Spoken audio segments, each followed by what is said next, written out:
உருளைக்கிழங்கு பொரியல் செய்ய தேவையான பொருட்கள்: தூள் உப்பு, மசாலா தூள், மஞ்சள் தூள், வத்தல் பொடி, கடுகு எண்ணெய், அப்புறம் தாளிக்கிறதுக்கு எண்ணெய்.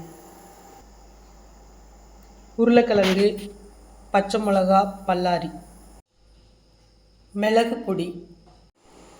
உருளைக்கிழங்கு உங்களுக்கு பிடிச்ச ஷேப்பில் கட் பண்ணிக்கோங்க. நான் ரவுண்டாக கட் பண்ணியிருக்கேன். இப்போ அடுப்பு ஆன் பண்ணி சட்டியை வச்சுக்கோங்க. சட்டியை வச்சுக்கிட்டு அடுப்பை 2 பாயிண்டில் வச்சுக்கோங்க. வச்சுக்கிட்டு எண்ணெய் ஊற்றுங்க.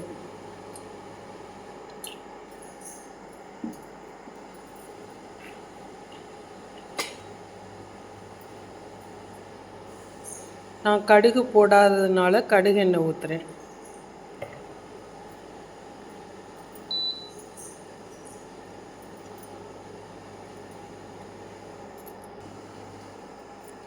எண்ணெய் சூடானதும் நறுக்கி வச்சுருக்க வெங்காயம், பச்சை மிளகா, வெள்ளைப்பூடு, நீங்கள் இஞ்சி போடணுன்னாலும் போட்டுக்கலாம். இஞ்சி நல்லா உங்களுக்கு உடம்புல செமிக்கும். போடுறவங்க போட்டுக்கோங்க. போட்டு நல்லா தவக்கிக்கிடணும்.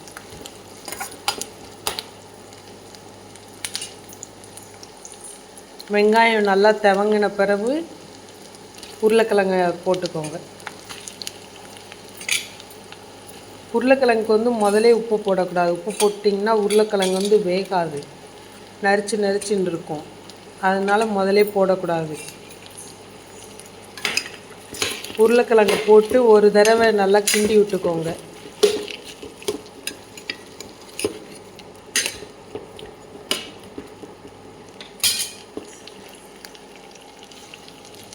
கிண்டி விட்டு மூடி வச்சுருங்க.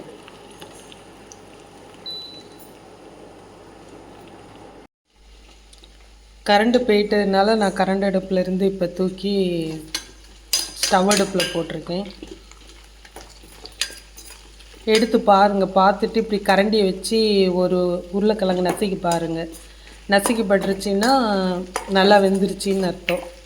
இன்னும் கொஞ்சம் நேரம் வேக வேண்டியிருக்கு.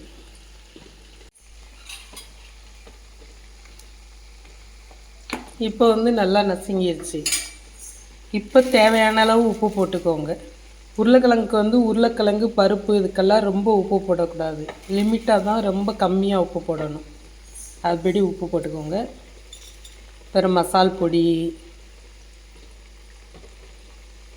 நீங்கள் எவ்வளோ உரப்பு சாப்பிடுவீங்களோ அதுக்கு தக்கன போட்டுக்கோங்க. குறையா உரப்பு சாப்பிட்டிங்கன்னா குறையா போடுங்க. நல்லா உரப்பு உங்களுக்கு பிடிக்கும் அப்படின்னா நல்லா போட்டுக்கோங்க. மஞ்சள் பொடி, வத்தப்பொடி,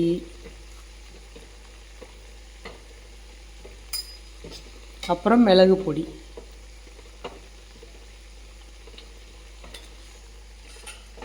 எல்லாத்தையும் நல்லா போட்டு கிண்டிட்டு ஒரு 5 நிமிஷம் குறைச்சி வச்சுருங்க. இல்லைன்னா ஒரு 2-3 நிமிஷம் கூட போதும். அடியில் பிடிக்காமல் இருக்கிறதுக்காக நான் கொஞ்சம் தாராளமாக எண்ணெய் ஊற்றிருக்கேன். நீங்கள் எண்ணெய் சாப்பிடக்கூடாது அப்படின்னு நினச்சிங்கன்னா கம்மியாகவே ஊற்றிக்கோங்க.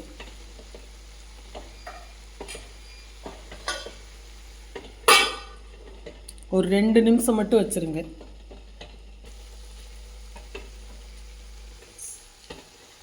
இப்போ அவ்வளோதான். கருவேப்பிலை, கொத்தமல்லி வச்சுருந்தீங்கன்னா தூவி இறக்கிடுங்க. தூவி ஒரு கிண்டிட்டு இறக்கிடுங்க. உருளைக்கிழங்கு பொரியல் தயாராகிடுச்சு.